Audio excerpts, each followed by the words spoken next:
All right, thank you all so much. We are at the top of the hour, so I think that we can go ahead and get started. Thank you all so much for taking the time out of your busy, busy days, especially during this busy, busy time of year, to be with us today. My name is John Vandervoort.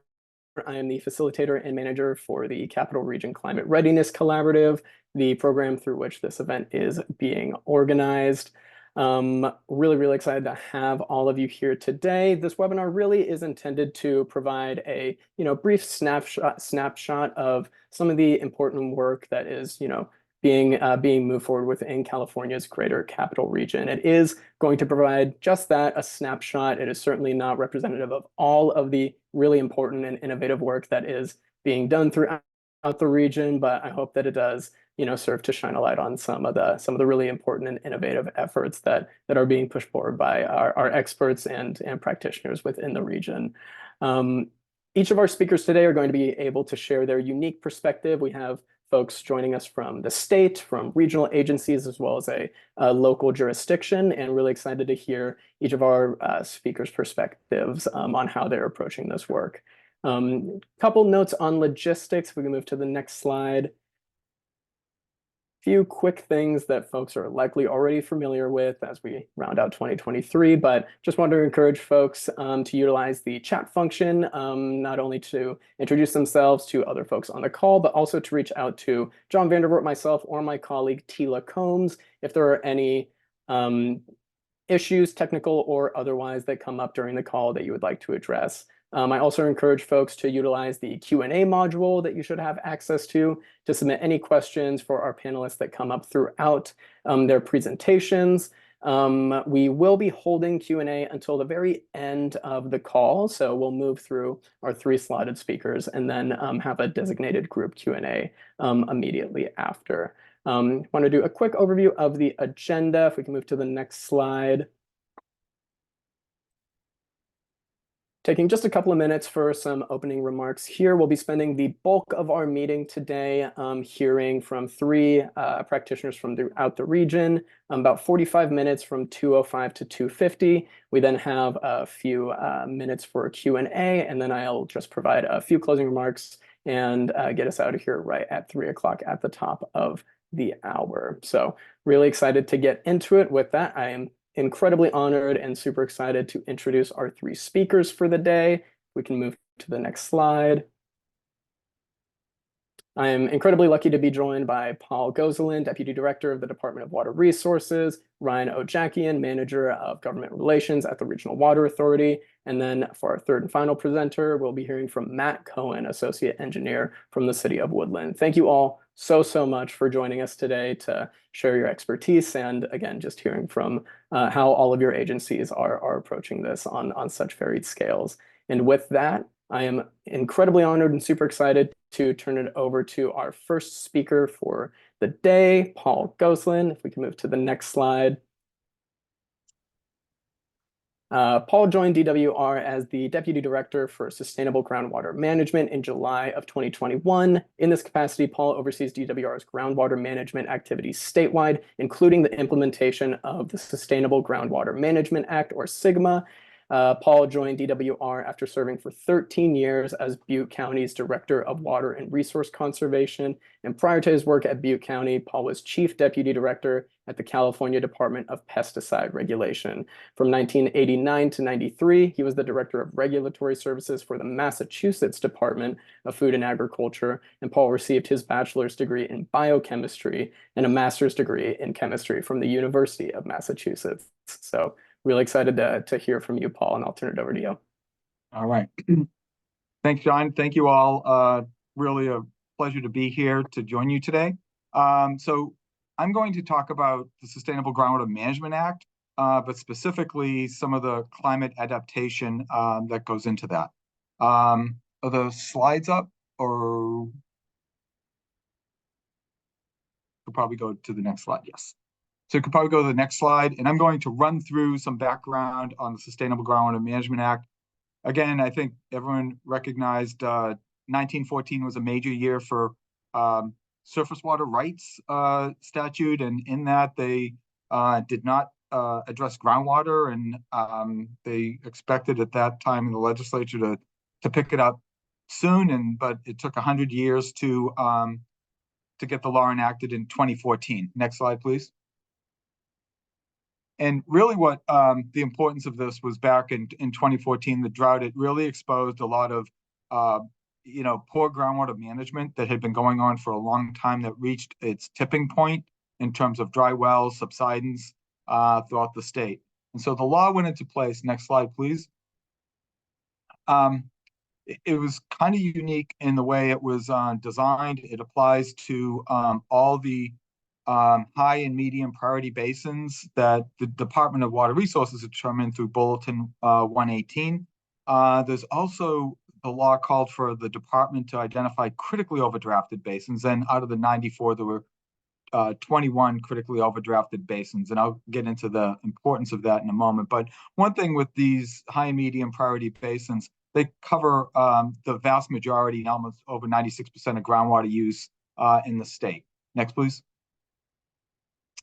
So one of the facets of the act that is unique is it involves local agencies called groundwater sustainability agencies, and this law had a chock full of new acronyms we all had to learn, GSAs, and they're really the ones locally carrying this out. It was directed that the program was really directed that sustainable groundwater management has to happen at the local level. So the department plays an oversight role, developing regulations, ensuring they're on track towards sustainability over 20 years.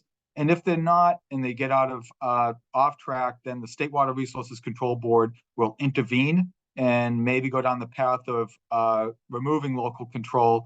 But again, the law really directs resolving those issues and trying to return the program locally as quickly as possible.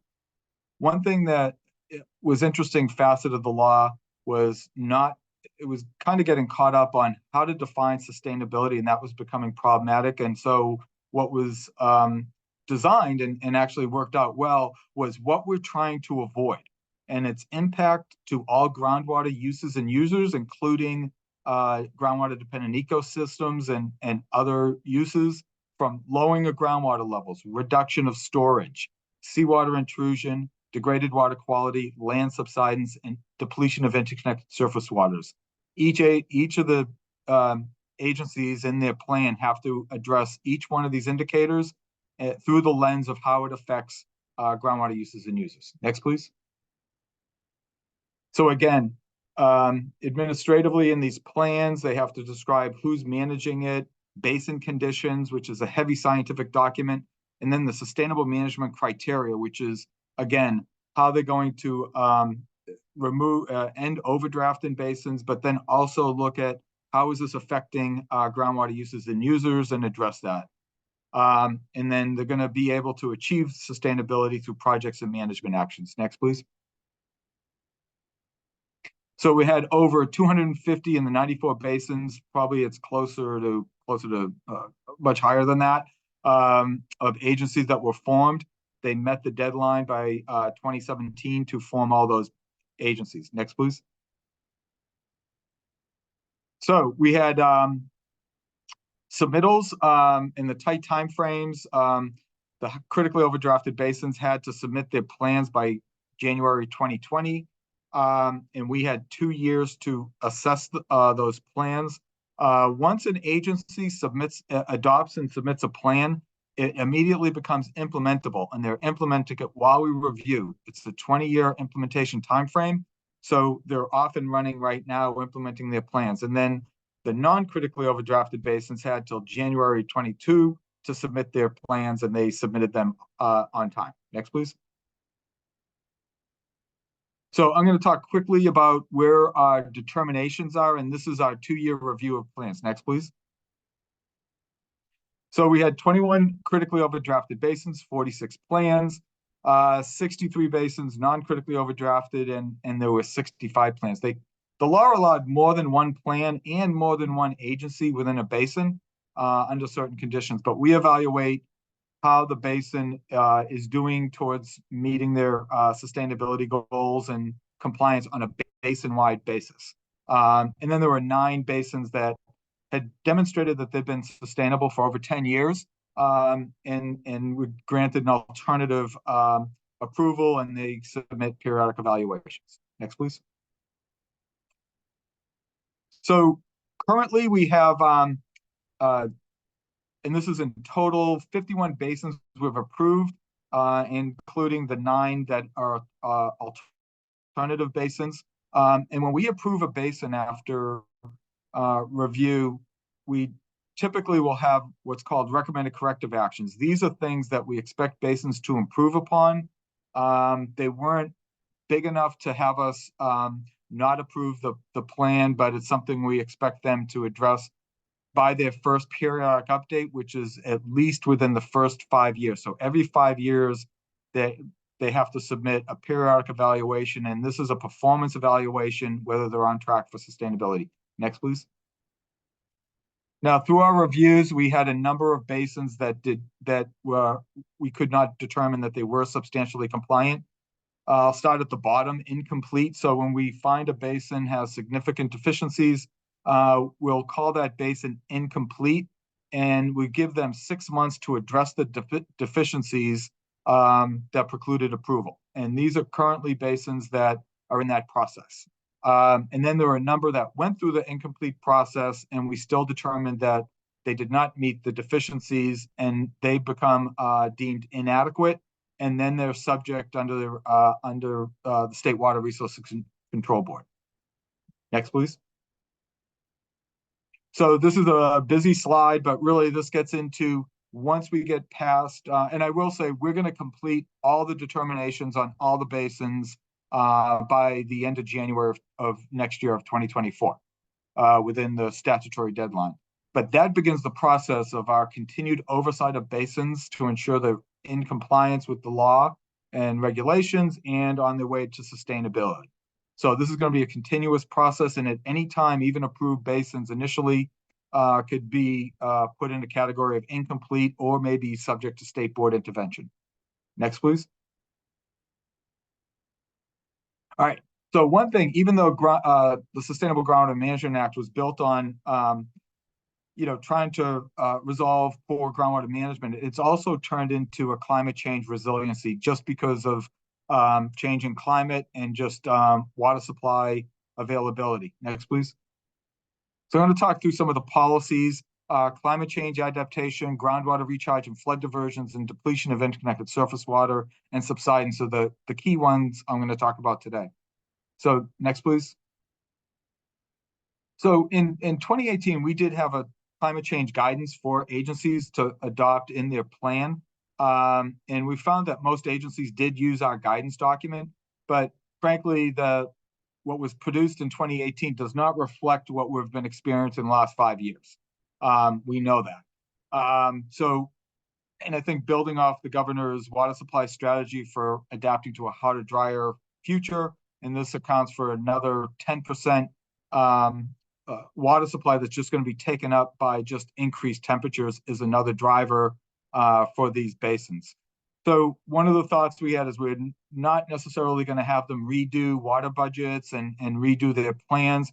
What we're going to do as information comes up and available through climate change analysis, we're going to put that out to the agencies to adapt. So delivery capability report for water supply, actually that should be 2024. This is going to incorporate climate change considerations. So we're going to be getting that out to the groundwater sustainability agencies and kind of directing them if they've assumed more reliability for surface water supplies, they may need to rethink their water budgets or other projects and management actions they need to take. Similarly, with watershed studies that incorporate climate change, will be, as those get updated, messaging out to agencies if they expect greater frequency or amounts from recharge, and others, they may need to revisit that. So we're going to start continually evaluating basin implementation through periodic evaluation. So if they're not hitting their desired groundwater levels through their monitoring levels, that's going to pose a question for us, and it may have us revisit how they've done their water budgets in terms of climate change. Next, please. flood diversion and recharge, and I'm going to talk about this past year, and I know there's a lot of great work going on down in the region here. Next, please.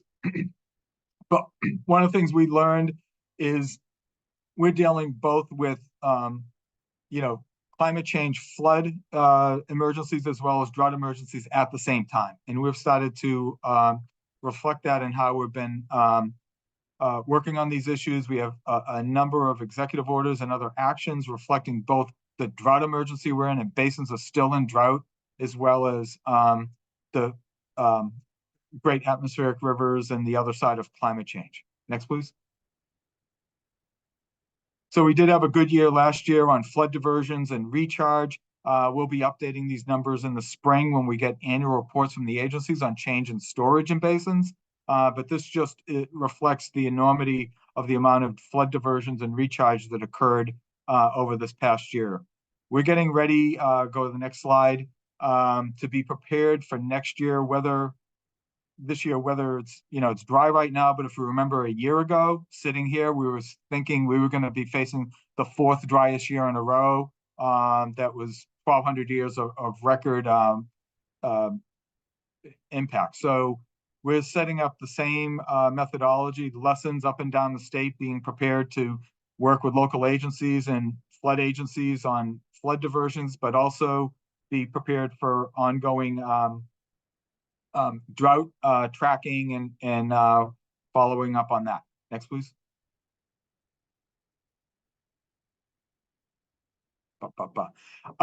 Depletion of interconnected surface water, and again, this is another important facet.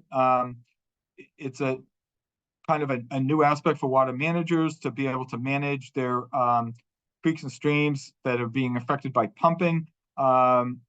So we're coming out with guidance starting this winter through next spring to develop guidance for the agencies on how to monitor, manage depletions of interconnected surface water. This is going to be very critical for habitat and basin health. Next, please.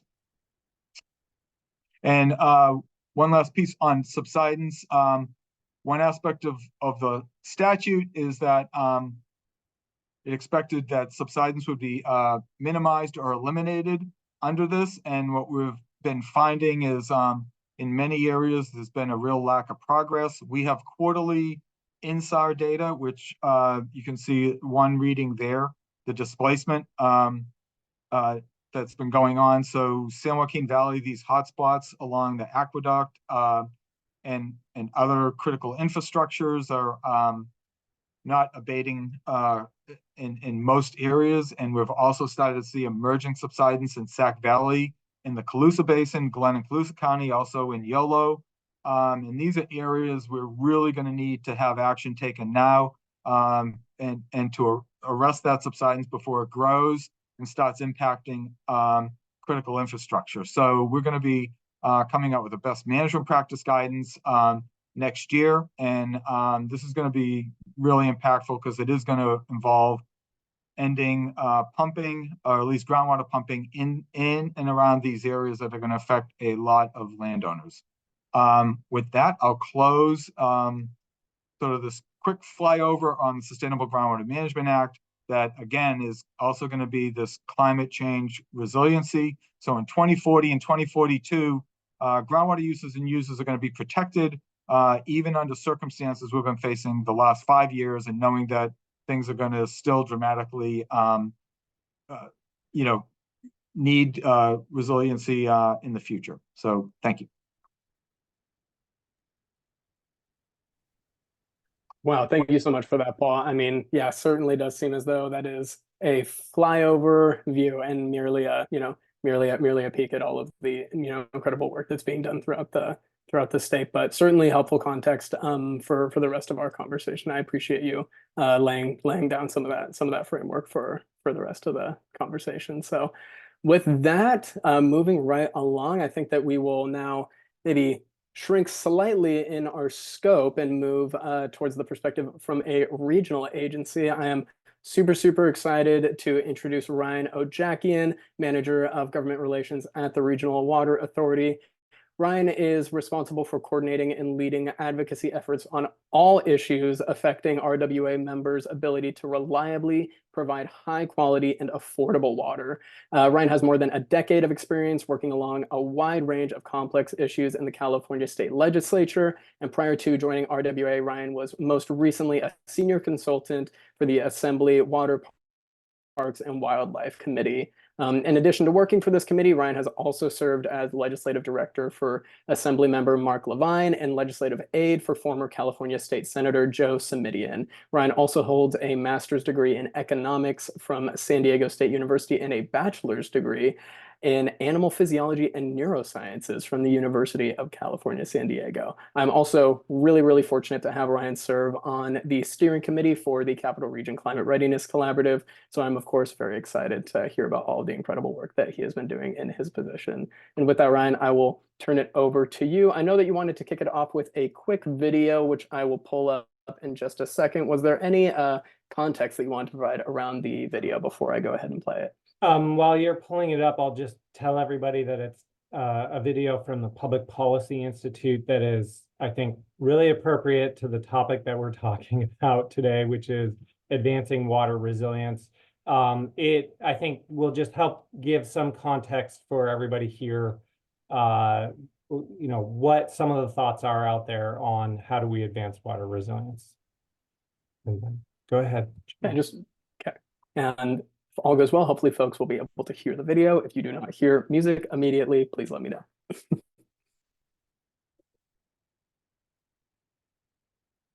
Hillary, as you know, slamming Southern California over the weekend, the first tropical storm to hit the area in more than 80 years. State's latest snow survey confirms a blockbuster year for snow in the Sierra. If you live in California, these seemingly contradictory headlines have been a familiar sight. But what exactly is going on? California has always had a variable climate. In fact, when it comes to precipitation, California has the most variable climate in the entire US. However, climate change is making these flips from drought to deluge more intense. Dry periods are hotter and drier, and wet periods often dump more rain in a shorter period of time. So what does this mean for California?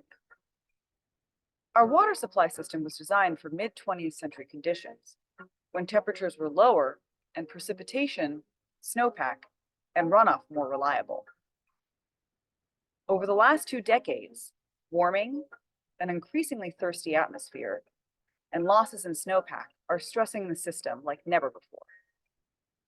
Increasingly severe droughts are not the only problem facing the state. During drought, it's easy to forget that California also experiences wet years and occasionally very large damaging floods. In fact, 1 in 5 Californians live in areas at risk of flooding. Climate projections show a steady increase in the intensity of atmospheric rivers, or flood-generating storms, in the coming years. While this is great for water supply, it increases the risk of severe life-threatening floods. These changes are posing widespread challenges for our businesses, communities, and ecosystems, and often hit low-income communities the hardest. Managing for drought and flood simultaneously has to become part of California's DNA. This will involve significant investment in our flood control systems and putting as much water in the ground as we can during rainy periods. This past wet season alone, we recharged enough groundwater to supply 11 million homes for a year. This is a good start, but much more is needed. Innovation in managing floods and water storage together will be key to adapting to our increasingly volatile climate.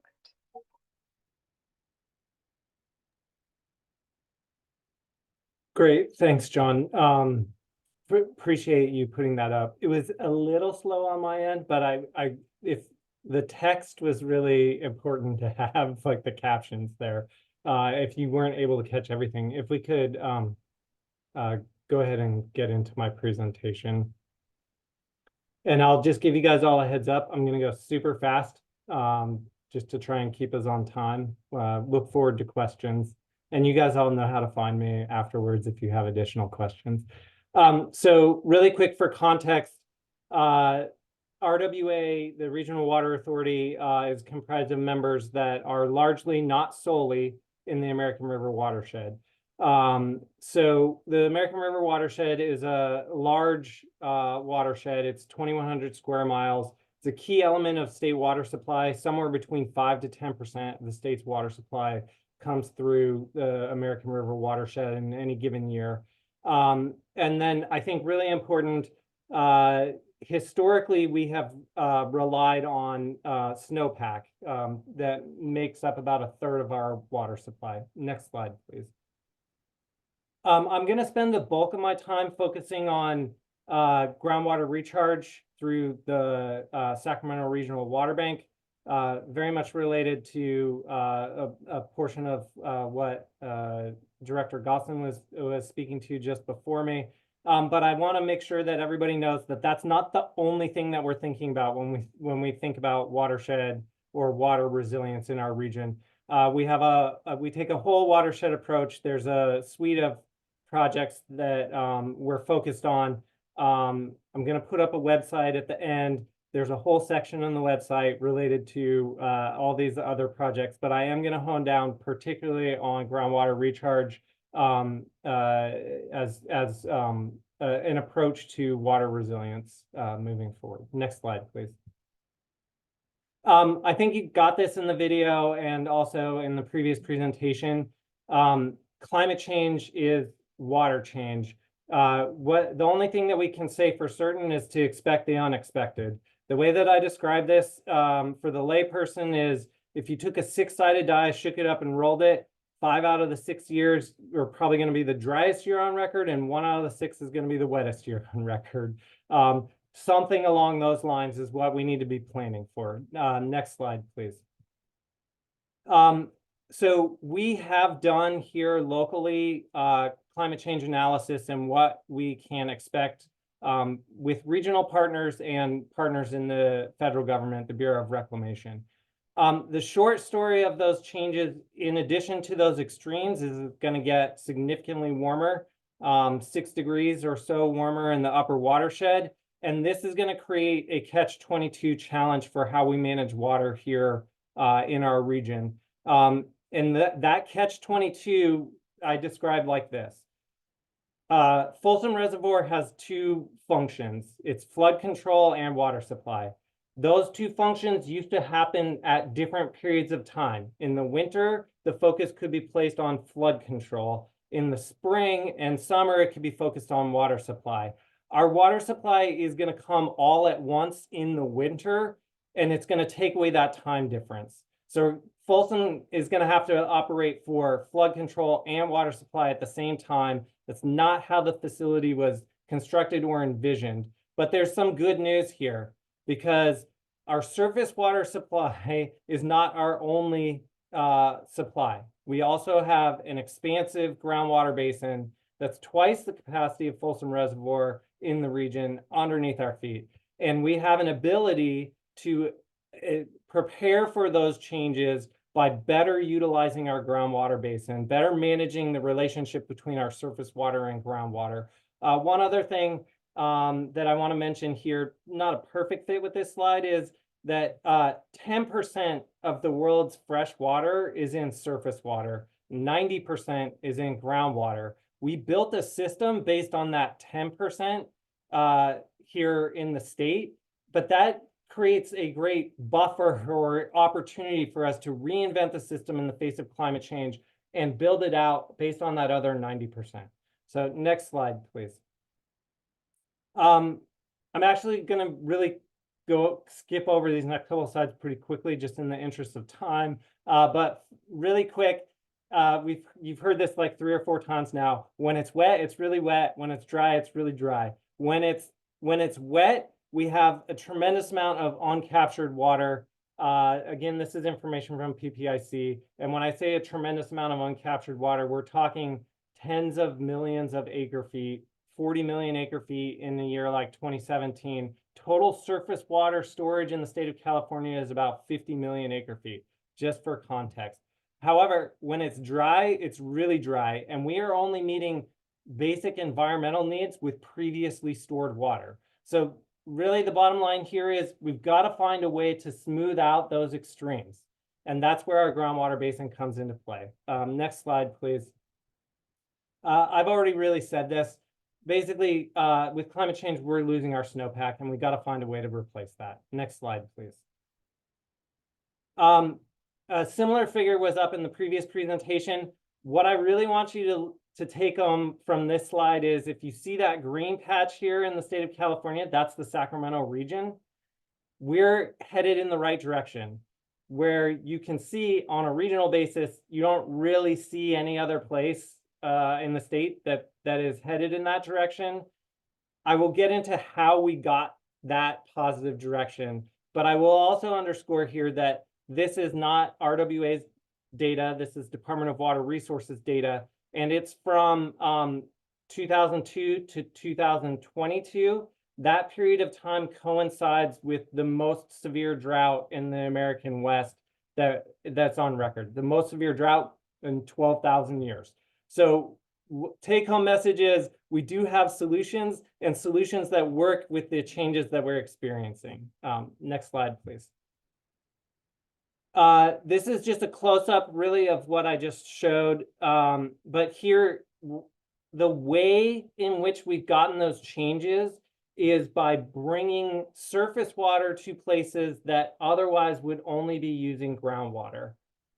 So we're connecting our surface water management with our groundwater management.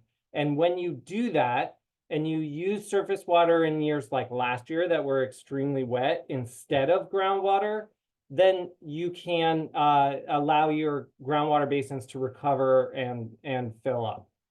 Next slide, please. So I'm finally getting to the signature project, and I'm hopefully going to finish everything on time. I think I'm going to make it on schedule, John. So I'll keep us rolling, and I won't shortchange you, Matt. But I got a few more slides to get through here, and then I'll be passing on. So the signature approach here on that groundwater management is the Sacramento Regional Water Bank. Now, there are some very specific things that have been committed to with the water bank. In particular, the goal is to expand conjunctive use. I may have mentioned that already. Conjunctive use is the joint management of surface water and groundwater. Terrible term, but fairly simple to understand. Instead of managing groundwater in isolation, you manage it together with surface water. So advanced conjunctive use with the goal of improving long-term regional water reliability and supporting healthy ecosystem function in the region. Now, there are some foundational commitments that have been made in achieving that goal. And some of those things are, we're going to put water in the ground before we take it out of the ground. We're going to leave a portion of that water that was put in the ground in the basin for sustainability purposes. And really important, especially coming off of the previous presentation and with our regulator in the room, we are going to be in compliance and consistent with SGMA. So those are just some of the commitments. Again, I'll put up a website. There's a whole host of additional commitments, but those are some of the big ones. Next slide, please. So how is this going to work, and what are we really doing with this initial phase with the water bank? It's actually going to sound relatively simple. We aren't actually going to put any new infrastructure in the ground in the first phase. What we're talking about is operating the existing infrastructure in a more coordinated fashion, and importantly, accounting for those actions. So accounting for the water that goes into the basin and accounting for the water that comes out of the basin. So I want to run through what would that look like had the water bank been in place in some previous dry and wet times. So we went back and looked at what were conditions like in the 2012 to 2013 timeframe, which was a very dry period, and how much surface water were we using and how much groundwater were we using. So as a percentage in that period, we used 31% groundwater and 69% surface water. Now sorry, I may have said that was a dry period. That was a wet period, excuse me. And then in a dry period, 2015, how much of our groundwater were we using and how much of our surface water were we using. In dry times, you want to use more groundwater. I know that sounds a little counterintuitive, but if you have taken the action that we committed to of recharging the basin before that dry period, then you want to use the surface water is as valuable as can be, and you want to use less of it and use more groundwater. So without the water bank, even just on the natural with some actions that we've been taking in the region, again, that's how we've had water levels trending in the right direction. We did make somewhat of a shift. So we reduced our surface water use by 5% in that dry period. Next slide, please.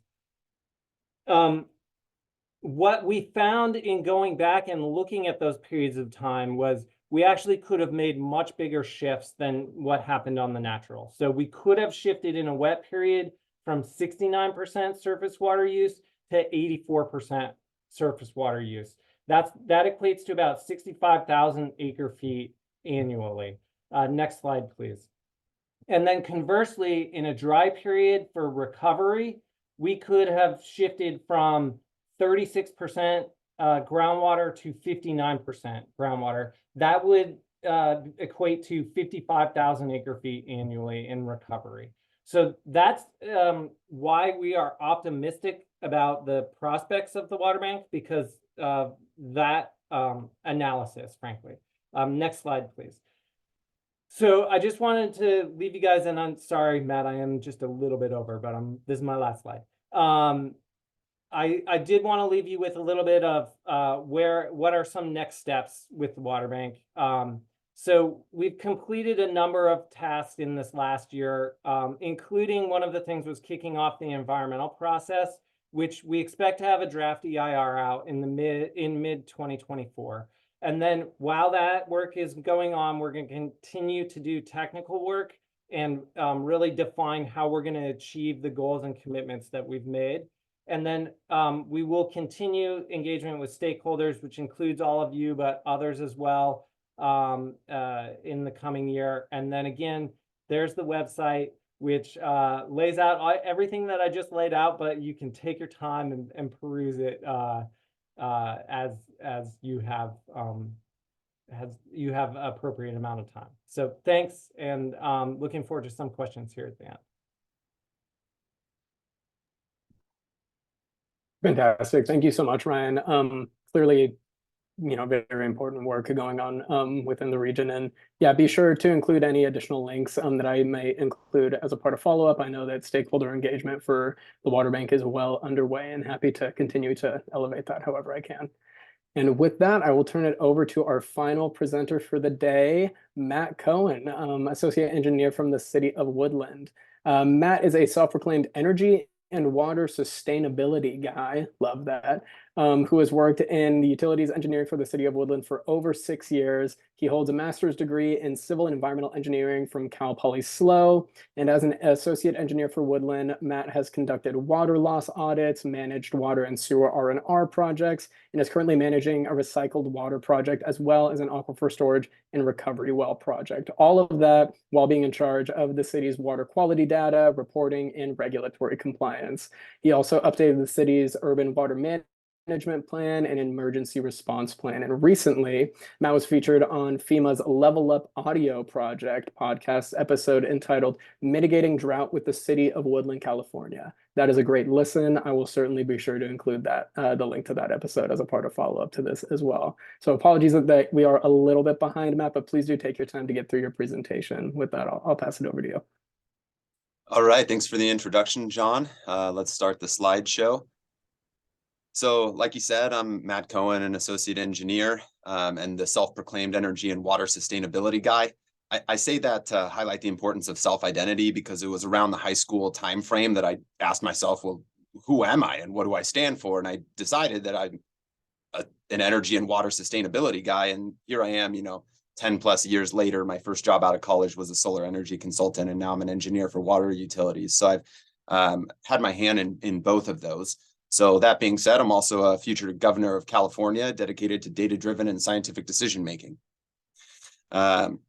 This picture here is our water intake on the Sacramento River. We finished construction on that in 2016. That's for Woodland Davis Clean Water Agency, our wholesale supplier of surface water. We really changed our entire water strategy around 2016. Prior to that, Woodland, which is a city of about 60,000 people, was entirely on groundwater. Now we're mostly surface water, and I'll go into the water supply portfolio a little more in future slides. So let's go to the second slide, entitled Woodland, Who Cares? Whether you were asking it or not, I'm going to answer it because I think it's important for presentations like this just to understand why I'm speaking in front of you and why others have been interested in it. So the EPA and FEMA have used Woodland as a case study of water resiliency. Why? In large part due to that groundwater to surface water conversion, but also because we built aquifer storage and recovery wells to store the treated Sacramento River water underground when water's plentiful and draw from it during periods of drought. We also established a recycled water utility in 2017 and have done some pretty amazing work with water conservation as well.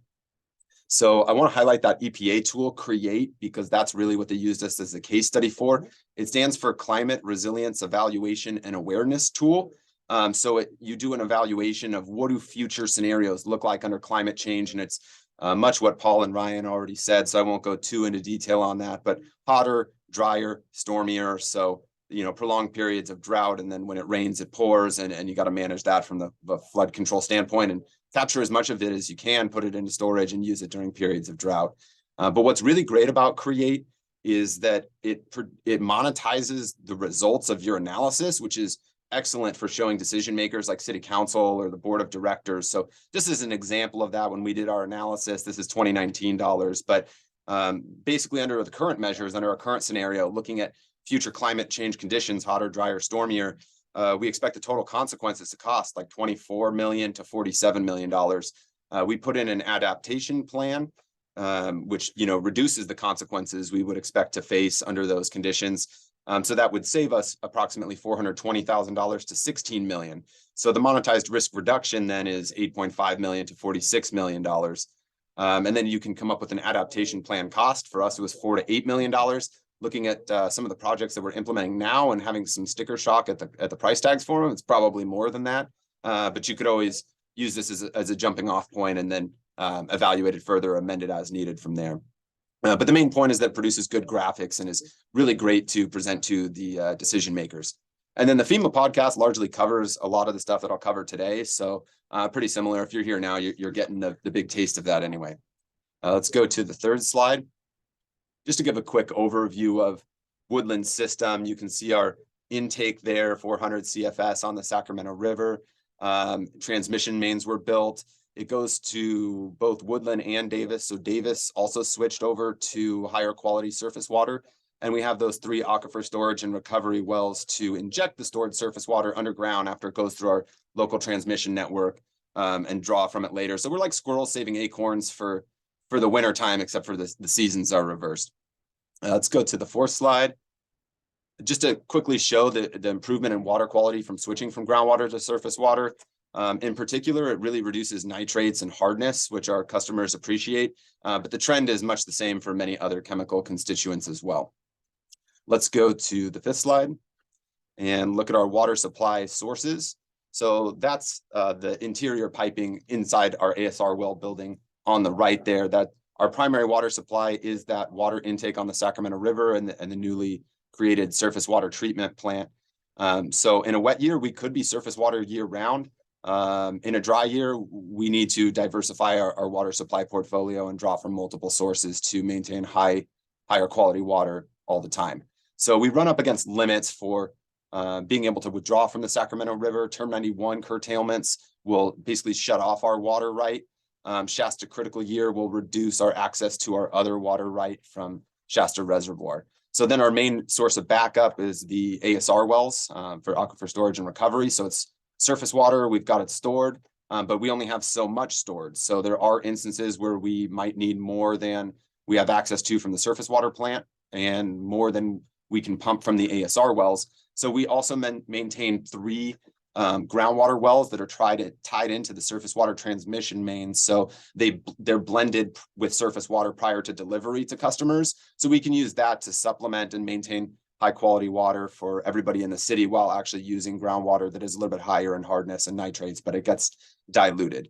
And then we have groundwater wells scattered throughout the city that would pump directly into neighborhoods, and we try not to use those, but they are there for emergency if needed. So let's look at slide 6, our water supply portfolio, to see how it really comes out. So in dark blue there, RWTF is our regional water treatment facility. It's surface water from the Sacramento River. So you can see that even in a really significant drought year like 2022, we were still mostly surface water. We did have to do a little surface water rights purchasing to keep the plant running, and then blend groundwater. That was really minimal amount, really just to cover some gaps there in November. And then the aquifer storage and recovery pumping was a substantial part of our portfolio in the summer months and November and December. And then the ASR injections, you see that there reflected too. And then the pie graph shows, the relative percentages that over the course of the year, we're 90% surface water, and the remaining 10% was basically stored surface water. So we're able to maintain the same water quality year round. And the last one is just the bottom pictures is a conceptual drawing to just kind of show what it looks like. The ASR wells are screened exclusively in the same zone, about 450 to 500 feet below ground. So it's just forming a big, giant potable water battery there. Let's look at the next slide. And this is our cumulative storage volumes graph.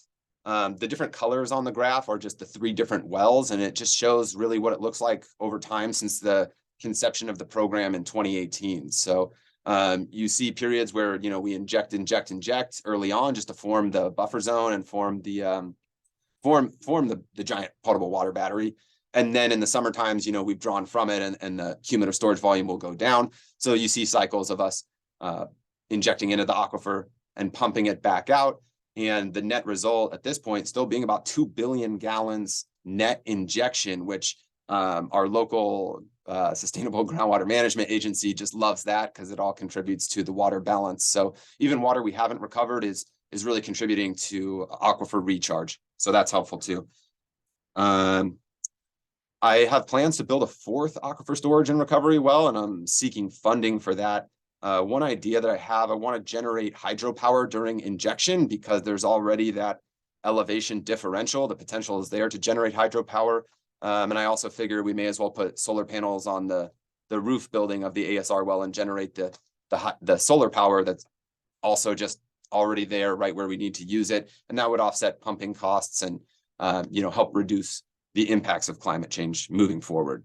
So that's kind of my conception of how I think the industry should be moved forward. That's kind of how I like to look at ASR well projects, especially if you can throw in a renewable energy component. It's like a giant potable water battery / renewable energy generating station, which I think is pretty cool. Let's go to the next slide. So we started a recycled water utility in 2017. The solar array in the top left there is what's powering our wastewater treatment plant. It's about a 2 megawatt system there. So, we're treating wastewater and then using that to offset potable water usage that doesn't really need to be potable water usage. So our main customer is actually a biomass power plant that's in town. They use about 500,000 gallons per day. And the rest of our customers are parks and landscape irrigation strips. And I'm managing the Spring Lake Recycled Water Project now with bid opening scheduled for next month, where we expect to lay about 10,000 more linear feet of new recycled water mains, which will serve irrigation strips along the way, as well as several parks. And then shout out to Prop 68 and the Clean Water State Revolving Fund for helping us with the funding agreement that's allowing us to overcome the activation energy and catalyze the project. So appreciate that. And let's go to the next slide.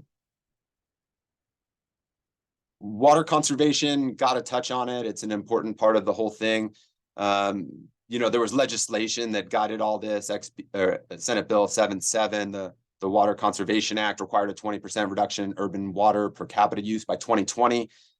So at the time, the baseline data we had, we were using about 290 gallons per person per day, just a pretty high amount of water. So the reduction goal was set at 232 gallons per capita per day. And The 2020 actual was 152 gallons per person per day. So just doing some things like incentivizing customers to reduce water consumption really can have as large of an impact and should be considered, just along with ways to increase supply or better manage supply.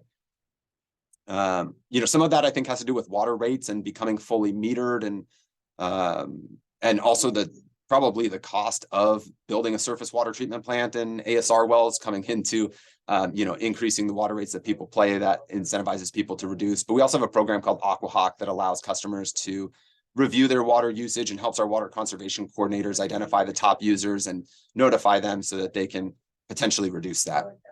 So that's about it for that slide. Let's go to the next one.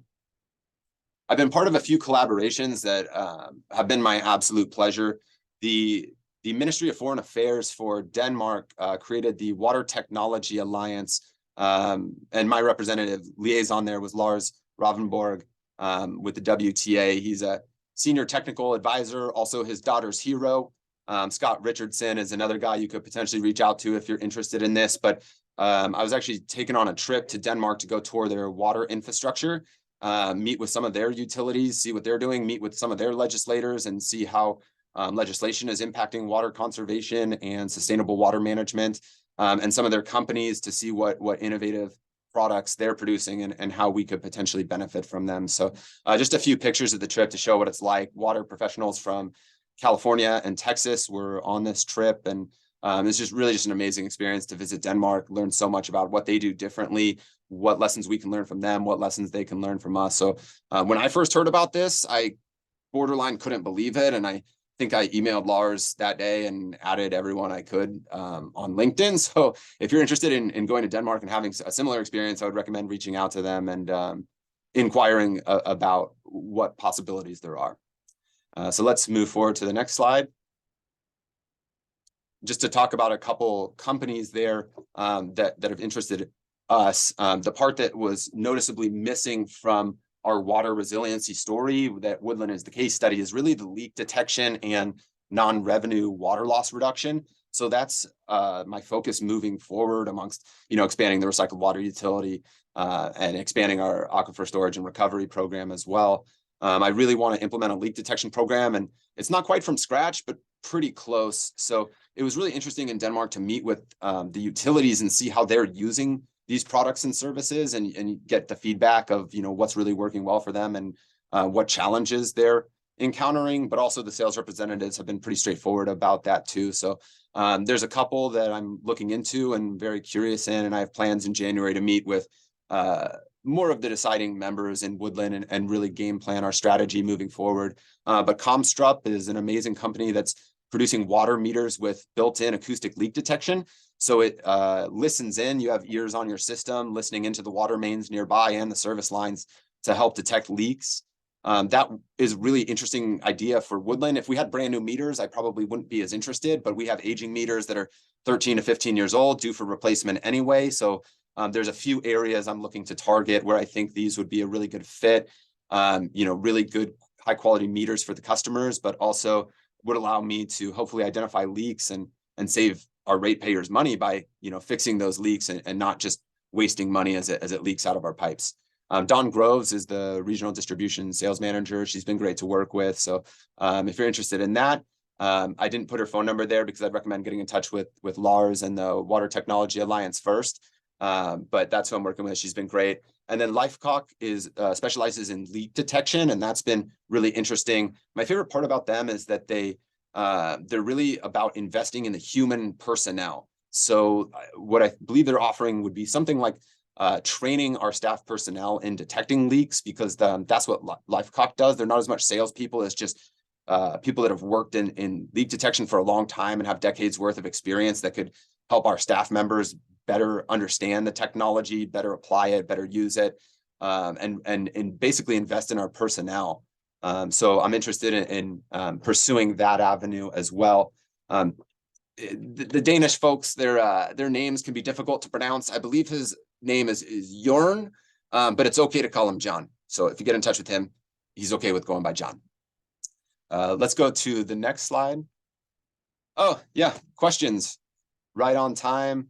You might want to just go back 2 slides though to the collaboration one, just in case anyone else really wants to jot down the contact information for Lars or Scott and get in touch with them there. Oops, looks like I left off the Lars's email, so you could potentially email me for that too, matt.cohen@cityofwoodland.gov. And with that, that's what I had in the cards for the presentation today, and also look forward to questions if anybody has any. Yeah, that was absolutely fantastic, Matt. I really appreciate all of the presentations today. This has, in the very best way possible, been a little bit of a fire hose, but it's incredible to hear about all of the fantastic work that you're all moving forward. We do have just a couple of minutes for questions, but I do hope that we can get to at least a couple of them. Ryan and Paul, I think that you have been answering some of the questions in the Q&A module. I appreciate you doing that. Folks should be able to see all of the questions that have been answered. We do have a couple more questions that I'm hoping that we might be able to get to. Paul, it looks like you indicated that you wanted to answer this one live, but I have a question from an anonymous attendee. How do the costs related to increasing groundwater storage compare to increasing surface water storage capacity? Maybe I'll kick that over to you first, Paul, but then, of course, anyone else who wants to jump in. Yeah, and I'll talk generally. I think others could probably talk specifically, but far less I think we've seen with surface water reservoir projects, new ones or expansions, are timely, costly, litigious, and I think it was mentioned too, Ryan talked about groundwater, the capacity of storage. It's about 8 to 12 times more capacity in groundwater basins than all surface water combined. Plus, we have funding. We've put over $400 million out to local agencies the last 3 years. Many of that is for recharge projects, and there's also exemptions, CEQA exemptions, and other things to help support groundwater recharge. So there's a lot of pathways for groundwater recharge, including streamlined water right permits that we're working with the state board on. Thank you. If I could just jump in really quick. Here locally, the water bank we're expecting a cost of around $400 an acre foot, which is extremely cost competitive. Stanford Water in the West did some analysis on various costs of various water reliability projects. It's a little bit dated. It was from 2015, looking at what was going on with the Prop $1, which is water bond in 2014. Groundwater recharge was the most cost-effective option in the water in the West analysis. But I will say that, you got to take all of that with something of a grain of salt, because each project's got to be evaluated as it is. So, but if the question is groundwater recharge cost effective, all signs point to the answer to that is yes. Really helpful. Ryan, I see that you indicated that you want to answer one more question from Robert Perry. I'll just tee it up real quick. Question from Robert Perry. I've been trying to follow the Paleo Valley research being conducted, which involves using MRI mapping to identify optimal groundwater recharge locations. How prominent is this technology in groundwater planning, and has it progressed to the point where property owners can be adequately compensated for these activities? Any pilot projects on the horizon? So I maybe actually should ask Paul to answer that, because Department of Water Resources has done aerial imagery looking at paleo valleys, and not all of that data is fully complete, but that picture is coming into place. So just really quick, what are paleo valleys, just for the general audience? There are places where it's hard to do groundwater recharge, and there are places where it's easy to do groundwater recharge. Paleo valleys are essentially ancient underground river pathways that allow for more rapid percolation of water into our groundwater basins. There is belief that there is a paleo valley in the South Sacramento County area. In terms of compensation, I think we should have a side conversation, and there's nothing as far as I'm aware of on that at this stage. But and I should, again, because it's DWR, I should kick it over to Paul. No, Ryan, you nailed it. That was spot on. Right. Thank you all so much. I appreciate Matt, Paul, Ryan, you kind of continuing to answer the questions in chat. That does bring us to the top of the hour. I feel as though 60 minutes might have been ambitious, to say the least, to have such a robust conversation. But I just wanted to say thank you all once more to our panelists. That was an incredible conversation today. I'll be making note of all of the questions that have come in, and if there's any follow-up that I can do specifically on those, I'll be sure to do so. But in the meantime, in terms of follow-up, folks can expect the recording as well as all of the presentation slides, as well as any other relevant links or materials that our speakers wanted to flag for me. I'll be sure to include all of that as a part of follow-up as well. And with that, I just want to say once more, really appreciate everyone's time today. This was an incredible conversation and looking forward to continuing this in the near future. So thank you all once more. Really appreciate the time. Well, Thanks, everybody. Thank you, folks. All right. It was a pleasure. Bye.